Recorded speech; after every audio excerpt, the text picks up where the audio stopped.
L'année 2023 a déjà bien commencé, avec elle son cortège de bonnes résolutions à tenir. À cet égard, si vous êtes détenteur d'un contrat d'assurance vie, pourquoi ne pas prendre la résolution de lire sérieusement les documents d'information que vous envoie votre assureur? C'est entre janvier et mars que votre assureur vous fait parvenir le relevé annuel de situation. Encore de la paperasse inutile qui plombe l'empreinte carbone, me direz-vous? Eh bien, détrompez-vous, ce document de synthèse peut vous apporter des informations précieuses sur la gestion de votre contrat. Et histoire de vous rassurer, il est de moins en moins envoyé par courrier, mais fait l'objet d'un envoi dématérialisé. Dans ce nouveau numéro de Bourse au Campus, on vous explique pourquoi il faut s'intéresser au relevé annuel de situation. De manière générale, le relevé annuel de situation vous permet d'évaluer le montant de l'épargne accumulée sur votre contrat, tout en détaillant les performances des supports que vous avez souscrits. C'est notamment grâce au relevé annuel que vous connaissez le rendement du fonds en euros. Passage obligé des assureurs pour afficher la qualité de gestion de leur contrat, le comparatif des performances des fonds en euros est devenu un classique de la presse financière. Ce sont surtout les épargnants les plus assidus qui prennent connaissance de ces palmarès afin de comparer les performances de leur contrat par rapport à la concurrence. Toutefois, si vous ne lisez pas régulièrement la presse financière, sachez que le rendement du fonds en euros apparaît en première place sur le relevé. Dit plus simplement, vous ne pouvez pas le manquer. Selon un rapport publié fin 2022 par France Assureur, l'organisme professionnel qui représente les compagnies d'assurance exerçant en France, la part d'unités de compte ou UC, c'est-à-dire les supports boursiers d'un contrat, représente près de 39% des versements effectués par les épargnants. Dit autrement, les souscripteurs ont compris que pour améliorer la rentabilité de leur placement, il leur faut désormais diversifier sur plusieurs supports et plus seulement sur le fonds en euros. D'ailleurs, les assureurs ont généralisé la pratique qui consiste à attribuer un rendement plus important sur le fonds en euros dès lors que l'épargnant a souscrit une part significative d'unités de compte, généralement entre 30 et 60% selon les contrats. Là encore, le relevé annuel vous aidera à y voir plus clair, car la répartition entre fonds en euros et unités de compte est clairement indiquée dans le document. Mais surtout, la performance sur l'année des unités de compte y est détaillée ligne par ligne. Vous y trouverez le nombre de parts souscrites, leur valeur au 31 décembre de l'année écoulée et le montant investi en euros. Plus globalement, cette ventilation par support vous permet de détecter les UC les plus performantes. Si vous avez conservé les relevés des années précédentes, vous pourrez comparer sur le long terme et vérifier que les unités de compte correspondent bien à votre profil d'investisseur. Si tel n'est pas le cas, c'est qu'il est temps de modifier votre allocation d'actifs. La loi Pacte, adoptée en 2019, a introduit deux nouveautés importantes en matière d'information pour l'épargnant.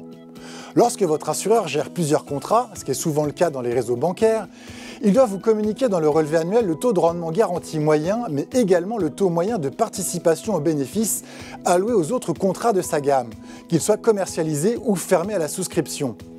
Ces deux notions concernent essentiellement les performances des fonds en euros. Elles vous permettront de vérifier que le rendement servi au titre de l'année sur votre contrat est au même niveau, voire au-dessus du taux moyen servi par l'assureur sur ses autres contrats.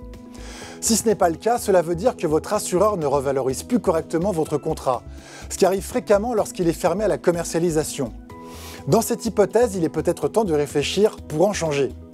C'est d'ailleurs la raison pour laquelle la loi Pacte a introduit ces notions, car depuis son adoption, il est possible de transférer un contrat devenu peu performant pour un autre plus rémunérateur, mais à la condition de le faire chez le même assureur. Du côté des unités de compte, la mention de l'indice de référence dans le relevé annuel permet aux souscripteurs de faire les mêmes comparaisons que pour le fonds en euros. Techniquement parlant, un indice de référence représente l'univers d'investissement dans lequel agit le gestionnaire de l'UC. On peut citer par exemple le SBF 120 ou bien l'Eurostoxx 50.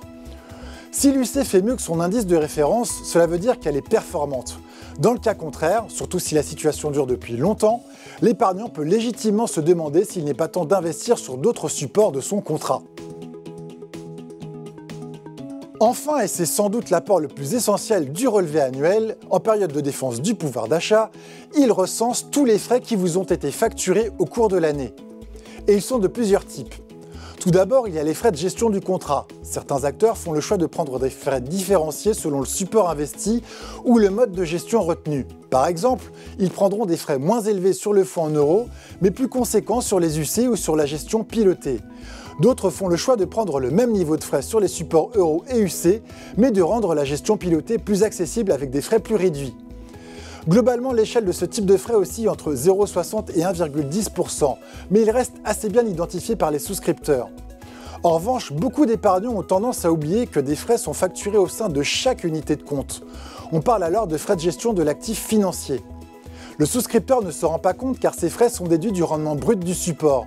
Autrement dit, ils sont prélevés en amont du rendement final servi à l'épargnant. Il en va de même pour les rétrocessions de commission qui représentent la part des frais de gestion de l'actif qui sont rétrocédés au distributeur du contrat ou à l'assureur.